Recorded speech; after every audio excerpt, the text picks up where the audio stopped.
Buenos días, buenas tardes, buenas noches y muy bienvenidos a nuestro Jardín del Alma. Nuevamente, como siempre, bien acompañada y esta vez con nuestra amiga y astróloga María Elena Teixidó. María Elena, muy buenos días. Muy buenos días. Y bienvenida, porque hemos estado un tiempo sin su compañía por problemas profesionales y porque estaba y está preparando un gran congreso en México a la que tiene que asistir. Así que hoy me apetecía volver a hacer como una clase de astrología. Perfecto.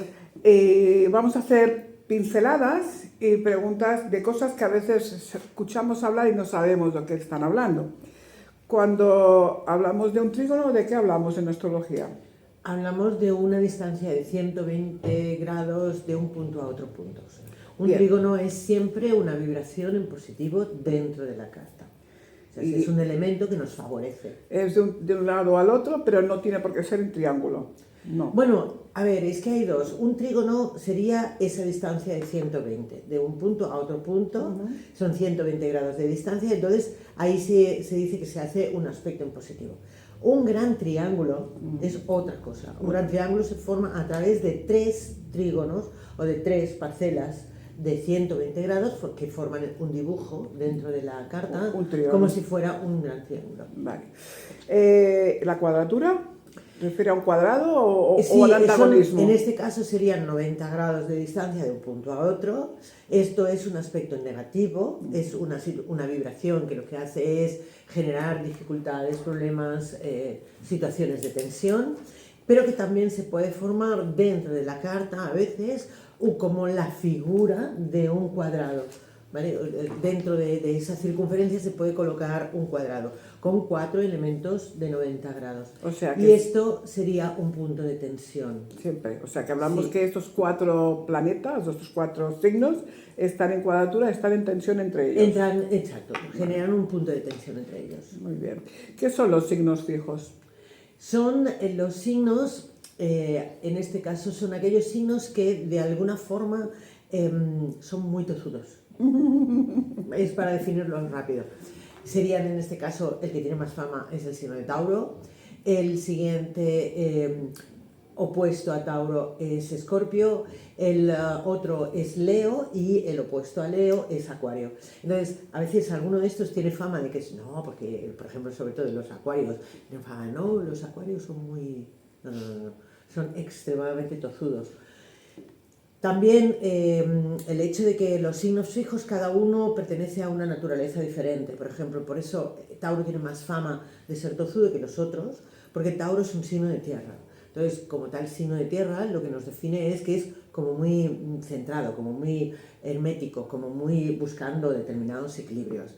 Entonces, tenemos en este caso también al signo de Leo, que sería un signo de fuego, tenemos al signo de Escorpio, que es un signo de agua, y tenemos a Acuario, que es un signo de aire, que de alguna forma nos está diciendo hay elementos muy densos o concentrados siempre de cada una de las naturalezas. ¿Y eso eran los fijos? ¿Y la gran cruz? ¿Ahí están los fijos o son diferentes? No, a ver, una gran cruz, esto es la gran cruz cósmica, se puede formular desde signos fijos, como pueden ser desde signos comunes o desde signos cardinales. La diferencia, una cruz cósmica generada en signos fijos es como mucho más densa, es como mucho más exigente, ¿vale? Es como que ahí sí que se producen una serie de energías mucho más importantes, más difíciles de esquivar. ¿Vale? Nosotros podemos esquivar algún efecto, pero con los signos fijos es muy difícil. Este año 2024 hemos tenido, como muchos años, muchas movidas, ¿no? Sobre todo yo lo he sentido a partir del verano y ahora que estamos en octubre, vamos a comentar octubre. ¿Cómo ha vibrado este mes de octubre? Yo he hecho apuntes, que ya te he comentado anteriormente, pero lo que tú me contabas, cada uno y cada astrólogo, cada maestro tiene su librillo. Y entonces, el 10 de octubre, ¿a ti a qué te resonaba? Aquí me contaron que es Urano, que es un planeta de libertades. Sí. ¿Y qué nos estaba proporcionando exactamente? Bueno, Urano es siempre aquel elemento que lo que hace es cortar situaciones, ¿vale? Su esencia es el que marca, por ejemplo, los accidentes, ¿no? ¿Por qué? Porque nos Nos ocurren cosas en la vida y nos ocurren cosas en la vida de una forma espontánea. Que tú no esperas. Exacto. Entonces, este es el elemento que viene dirigido por Urano. Pero su naturaleza es de cómo cortar o eliminar situaciones que ya no sirven. Pero es un poco bruto, vamos a decirlo así, es un poco exagerado a la hora de actuar. Y entonces Urano, siempre que cambia de posición o hace algún tipo de movimiento, es como que donde llega o donde está o lo que hace es como tengo ese punto de cuidado, que puede haber algún movimiento que a lo mejor tú no esperas, tú no pretendes o lo que sea, ¿no? Puede ser positivo o negativo. Puede ser positivo y negativo. Esto va mucho en función de cómo me va a afectar a mí. Es que una de las cosas que a mí siempre me gusta mucho puntualizar a nivel de astrología, oímos mucho, vemos mucho a través de internet, a través de redes, a través de muchas cosas, escritos, tal, personas que dicen, no, ahora que va a entrar Urano en el signo de Géminis, o Plutón, por ejemplo, se está hablando mucho de Plutón que va a entrar en el signo de Acuario después de 17 años de estar transitando en el signo de Capricornio, ¿vale? Yo he sido una de las personas afectadas durante estos 17 años por el tránsito de Plutón en casa 1, o sea, por ese signo de Capricornio. Y puedo definir determinadas situaciones. ¿Qué ocurre? No es lo mismo que un signo, que un planeta cambie de signo simplemente, que el hecho de cómo me va a afectar a mí.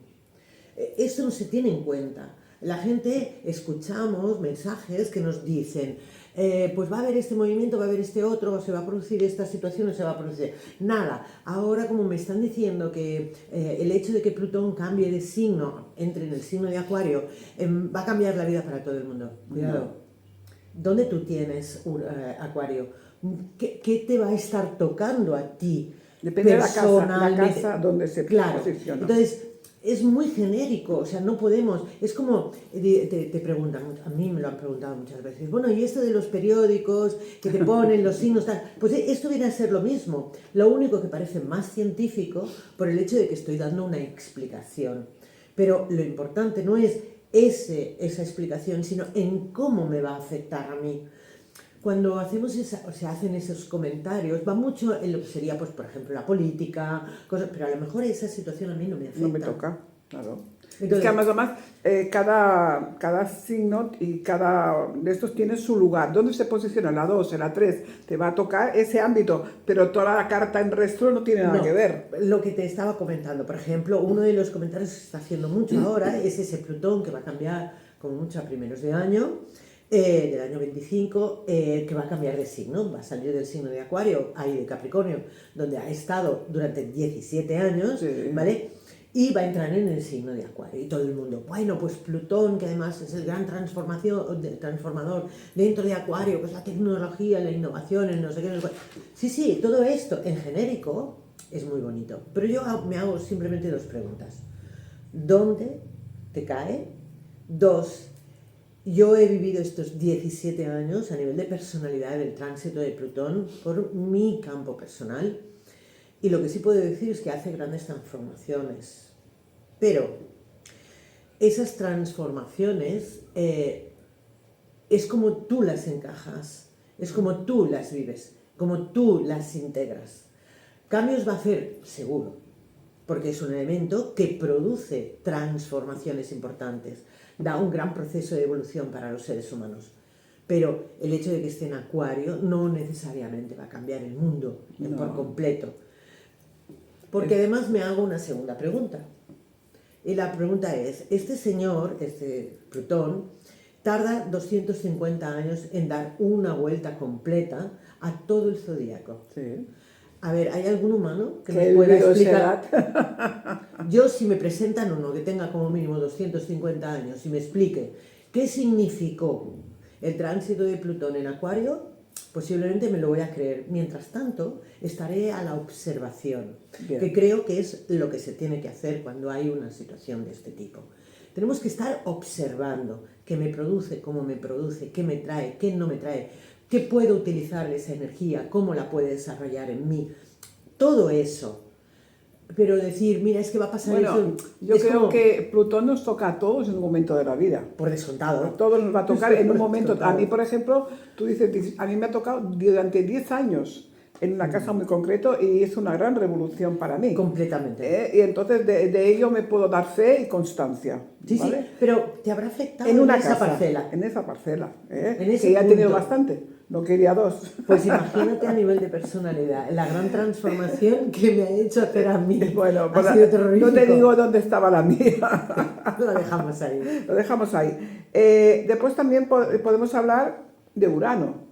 Sí. Urano tiene fama de cambiar estructuras, de mover cosas. Es el rompedor, ese es la guillotina. La guillotina, vale. Es el que genera un corte de una posición a otra posición. Vale, es verdad, que lo comentabas al principio.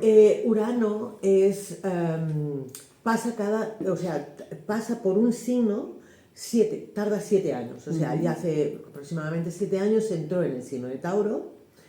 Y me gusta, aquí vamos a ver una pequeña cadena, para que lo entendamos un poco mejor. Estuvo 7 años, o sea, hace 14 años estaba transitando por el signo de Aries. Aries es siempre el inicio. Sí. Ese Urano nos permitió iniciar algo. Si miramos todos para atrás, 17 años para atrás... ¿Qué hemos hecho de nuevo? 2010. Vamos a hacer memoria y más o menos sería el 2010. ¿Cómo era nuestra vida antes? O sea, cuenta de que salíamos de la gran crisis, o empezábamos a salir de la gran crisis de 2008, 2009, 7, 8, 9, ¿vale? En el 10 hubo un cambio. Ese Aries inició un ciclo. Abrió y rompió cosas que ya eran necesarias que dejáramos atrás. 7 años. Hemos tenido 7 años, o casi estamos terminando este ciclo, donde Urano ha estado transitando por Tauro. Si Aries es el iniciador, Tauro es aquel que recoloca las cosas. Entonces, ¿cuál ha sido la finalidad de ese Urano pasando por el signo de Tauro? Pues ha sido el afianzar cosas que se habían estado moviendo durante el tránsito de Urano en Aries. Claro, ahora lo vamos a entrar en un signo completamente diferente, porque Aries es acción, es un signo de fuego, Tauro es un signo de materialización, porque es un signo de tierra, pero entramos en una energía mental. Fíjate que de golpe y porrazo todos estamos, o casi todos estamos utilizando la inteligencia artificial, por ejemplo. La inteligencia artificial tendría que ver, en este caso, con ese Géminis, porque Géminis es la mente, es el pensamiento, la comunicación, las relaciones entre los seres humanos, ¿no? Es cómo yo me expreso. Entonces, esa inteligencia artificial, de alguna forma, podría ser esa aproximación, o podría ser debido a la relación entre esa aproximación de Urano dentro de Géminis. Pero, ¿cómo me va a afectar a mí? Yo siempre, para mí, lo más importante es cómo me va a afectar a mí esa posición o ese cambio. Me va a hacer que yo sea más comunicativo, que pueda tener más claras mis ideas, puede ayudarme a romper con cánones que ya no sirven, por ejemplo. Todo esto son situaciones que nos puede provocar ese Urano en cambio de signo. Claro, y dependiendo siempre de la casa donde te encuentras. Siempre. Siempre. Es la única que hay que valorar. ¿De en qué casa tengo a él? Me está diciendo que ahí hay un movimiento, en positivo, en negativo, pero ahí hay un cambio. Exacto. En esa casa. En esa casa. Pero sobre todo a nivel de pensamiento e idea. Después entraremos en acción. Claro. Pero siempre, porque Géminis es pensamiento, idea, es un signo de aire, y entonces es todas mis ideas. Entonces, ese Urano lo que nos da es qué cambios tengo que hacer en la forma de pensar, de actuar, de vivir, de moverme. Correcto. Así que ya hemos deambulado por octubre, el 10, el 17 y el 23. Se presenta un eclipse solar en Escorpio. Sí. ¿Ese qué potencia tiene? Bueno, un eclipse jamás es bueno. O sea, ya de entrada cuando hablamos, ¡ay, qué bonito mirar un eclipse y tal! A nivel de lo que es la representación astrológica, un eclipse nunca es bueno, porque la misma palabra te lo dice, se eclipsa. Apaga. Lo cual, se tiene que ser prudente, sobre todo 24 horas antes y 24 horas después de la acción o del momento en que se produce ese eclipse. Es bueno no hacer, por ejemplo, grandes proyectos, es bueno no comprometerte a cosas importantes, es bueno no estar en situaciones donde de alguna forma pueda generarme un cambio de vida importante. El hecho de ese movimiento, lo que nos va a producir van a ser lógicamente cambios, porque es un elemento que en este caso Escorpio habla justamente de la capacidad que yo tengo otra vez de transformarme, de evolucionar, de cambiar, modificar situaciones. ¿vale? Y si nos acercamos al 28, Venus en Sagitario, cuadratura Saturno en Piscis. ¿Qué representa una cuadratura Saturno en Piscis? No te cases ese día. No. O sea, la definición más sencilla que te puedo dar es No te esa. cases. Porque claro, Saturno es siempre un elemento obstructor. Es un elemento que lo que hace es poner... A ver, yo para mí siempre abogo a hacer una imagen de Saturno un poco diferente a lo que es la norma. Saturno se le considera el gran obstructor, el que te genera unos problemas inmensos, el que El siempre maestro, está ahí. es el maestro que te da en el cocorote. Bueno, pero vamos a ver, pero cuando tú haces bien la lección, el maestro que No te te da, da, te aplaude. Claro. Vale, pues veamos a ese Saturno un poco como ese maestro, que si yo hago las cosas bien, lo que va a hacer va a ser aplaudirme. Claro, delante de una cuadratura es difícil Que te aplauda. que te haga un aplauso, ¿no? Pero, en realidad Venus nunca es un planeta extremadamente crítico. No es un planeta que nos va a violentar en exceso. Es suave, Venus siempre es suave. Sí, entonces, a ver, ¿qué puede haber? Un obstáculo a la hora de las relaciones afectivas. Bueno, pues ese día si no vemos al novio, pues nos va mejor, por ejemplo. Sí, o ese día, pues yo qué sé, hagamos para estar en reuniones que sean lights, que no sea... De mucho pensar, de mucho decidir, ¿no? No, porque a lo mejor pues, no nos sale como nosotros queremos. Y cuando entra en oposición Géminis y Júpiter, ¿qué está pasando? Géminis y Júpiter en oposición imposible. ¿No puedes? ¿Por qué? Porque son correlativos. Una es signo y otro es planeta, es imposible. No pueden estar, ¿vale? Y Venus en Sagitario, ¿qué estamos hablando? ¿De la ética? Sí, Venus en Sagitario te dice, busca de armonizar tus ideas. O sea, esa sería una traducción más sencilla, ¿no? Armoniza. Venus siempre es un elemento armonizador, es bonito, es bello. Entonces te dice, armoniza tu forma de ser, de pensar, tus ideologías, tus filosofías de vida. Bien. Si llevamos Marte al final de Cáncer en trígono con Neptuno en Piscis, ¿cómo resuelve? A ver, Marte al final de los Cáncer. últimos grados de Piscis. Sí, en trígono con Neptuno en Piscis. Perfecto, maravilloso, felicidades. Oh, qué bien. Disfruta. ¿Todo bonito? Claro, o sea, un trígono siempre, lo que te he dicho Es antes, bueno. un trígono es siempre un potencial positivo que yo tengo para recoger, activar. Sí. Una cuadratura es un momento de tensión, Sí. o sea, para que lo entendamos bien. Cuando es como si cogiéramos una goma y la estiráramos, eso sería una cuadratura o un mal aspecto, una oposición, que es estoy estirando algo, estoy forzando alguna situación, ¿correcto? Cuando yo tengo un trígono, esa goma no está tensa, sino todo lo contrario, la estoy utilizando de la forma en la que yo necesito. Estás modulándola. Estás en modo agradecimiento, que digo yo, ¿no? Que es disfruta, pásatelo bien en la vida y sácale todo el partido a lo bonito que te trae. O sea, que el trígono es positivo. Siempre. Y disfrútalo. El trígono siempre nos trae algo agradable. Siempre. Y dicen que Plutón y Marte en oposición el 3 de noviembre. Bueno, sí. Aquí, sobre todo, vamos a hacer una salvedad. Sobre todo la antigua astrología, como no teníamos conocimiento de Urano, Neptuno y Plutón, o sea, sé que el último planeta que se podía ver con una cierta facilidad era Saturno, y a partir del 1780 y algo, ahora no me acuerdo exactamente si era el 86 o tal, encontramos a Urano, después encontramos a Neptuno y después encontramos a Plutón. Claro, la astrología tradicional, de la que venimos en Occidente, lógicamente tenía una cierta limitación, y en este caso el conocimiento de Plutón. Marte aún no estaba reconocido, aún no existía. No, sí que existía, pero no se había visto. O sea, existir sí, ya estaba. Solo que con las lentes que nosotros teníamos en ese momento, pues no daba para verse, ¿no? Y entonces primero se encontró pues Urano, se crearon nuevas lentes más potentes, se encontró después a Neptuno y después más tarde, en 1930, se encontró a Plutón. Pero hasta 1930, quien regía el signo de Escorpio, el regente del signo de Escorpio, era Marte. Lo cual, cuando yo pongo, sobre todo en la astrología muy tradicional, más de origen más clásico, cuando yo pongo en contacto o en tensión Marte con Plutón, ¿sí?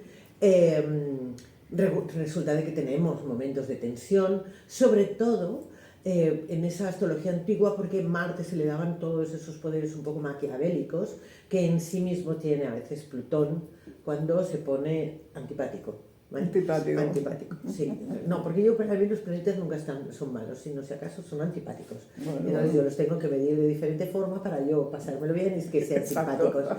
Entonces, en este caso, esa tensión para la astrología más clásica nos dice que es realmente un punto donde, sobre todo, esa capacidad de transformación o de evolución se genera con mucha tensión. Es como que ahí sí que esa goma está, como si dijéramos, exacto, estamos llevándola mucho a extremos. Pero la ventaja, y esto podemos mirar, y es de que cada X años esa oposición se realiza. ¿Por qué? Porque Marte en realidad cada 2 años y medio te ha dado una vuelta entera a la carta. Lo cual ahora porque se da de nuevo, pero ya hace 2 años y medio, por ejemplo, ya tuvimos ese aspecto. ¿Cuánto dura en cada casa? En cada Marte? signo. O sea, no, Marte en mi carta astral, que soy un Escorpio, va a pasar por la casa 1. ¿En cada casa cuánto tiempo está? No, ¿Días, horas? lo de las casas va en función del tamaño que tú tengas de las casas. Así como los signos son siempre 30 grados, en las casas, lo que nosotros llamamos cada parcela de vida, depende del tamaño que tú tengas en esa... Y nunca es a lo mejor 30 grados exactos. O sea, no sale estandarizado. No. Vale. No, o sea, una casa no es siempre, va mucho en función del lugar donde eres nacido, por eso se pregunta el lugar y la hora, o sea, y la época del año. O sea, por ejemplo, y va en función de las horas de sol que tenemos, ¿vale? Por ejemplo, en tiempo de invierno las horas de sol son menos, aquí en el hemisferio norte, y las horas de nocturnidad o de oscuridad es más potente. Entonces va en función, el tamaño de las casas va en función al, diríamos, meridiano que está partiendo. Exacto. Entonces, vale. Pero no es siempre lo mismo. La pregunta es, la casa, por ejemplo, la casa 2, para pasar a la 3, ¿va a estar 24 horas, un mes? Depende del tamaño. O sea, si transitarla, si por ejemplo tienes ese estándar de 30 grados, pues va a estar aproximadamente un mes, más o menos. Los 30 grados son un mes. Poco menos, vale, en realidad. Vale. Un poco más, 40 y algo días. Y lo que me comentabas, antes de abrir cámara, venía que, por ejemplo, es un momento delicado, sobre todo en una luna menguante, como la que está comenzando, tomar decisiones rápidas. Pero decían que Neptuno y Mercurio en oposición a Urano promociona esto. Sin que tú lo sepas, puedes errar porque estos planetas están promocionando esa situación. Podría ser una de las posibilidades, o sea, no te puedo decir que no, porque realmente una situación de oposición puede dar errores. Pero es que todo lo que hagamos siempre a partir de una luna llena hasta una luna nueva, siempre generará una posibilidad de error, independientemente de que hayan además esos aspectos que lo acompañen, sino que el hecho de esa luna menguante, que la palabra ya también lo dice, menguante, algo se introduce hacia adentro. Si además tú tienes un Mercurio retrógrado, como lo hemos tenido, tienes una serie de elementos, te va a costar mucho más tomar decisiones y que las decisiones sean correctas. O sea, momento apto para tomar decisiones en una de la luna nueva a la luna llena. Esos 15 días que tenemos de luna nueva, o sea, cuando no hay luna en el cielo, hasta que la vemos redondita del todo.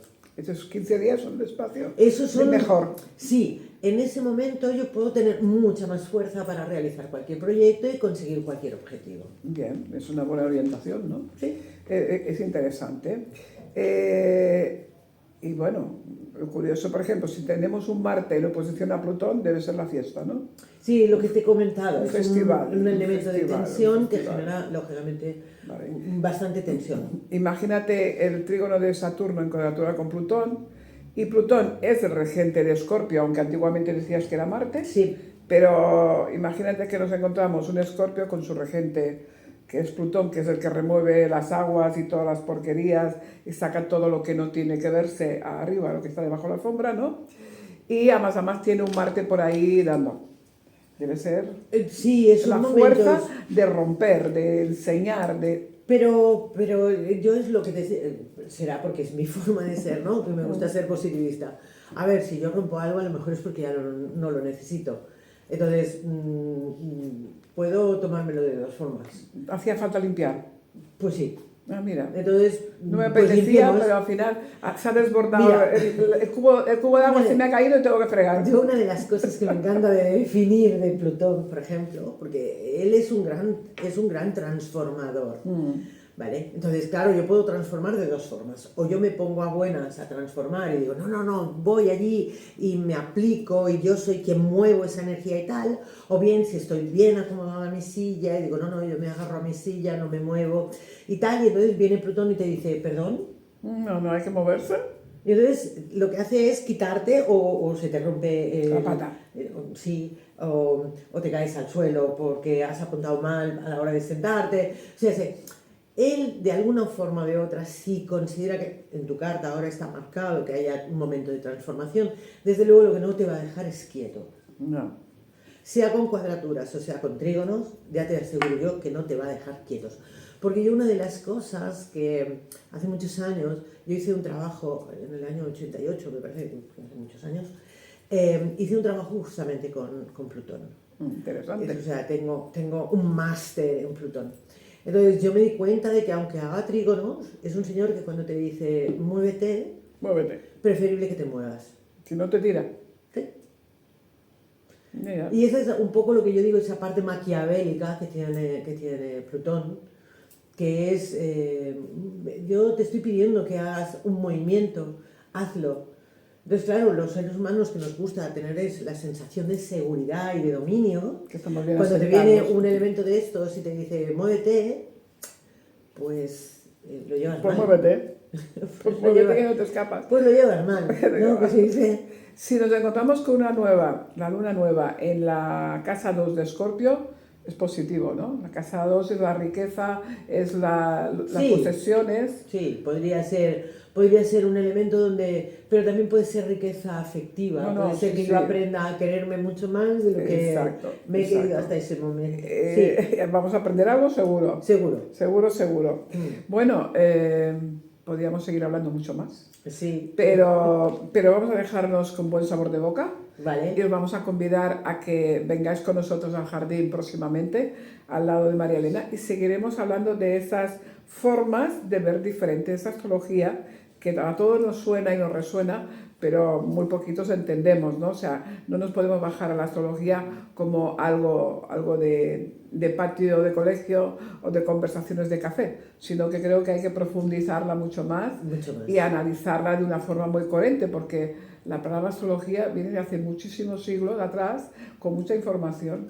Y además que cuando tocas esa información enriquece muchísimo al ser humano.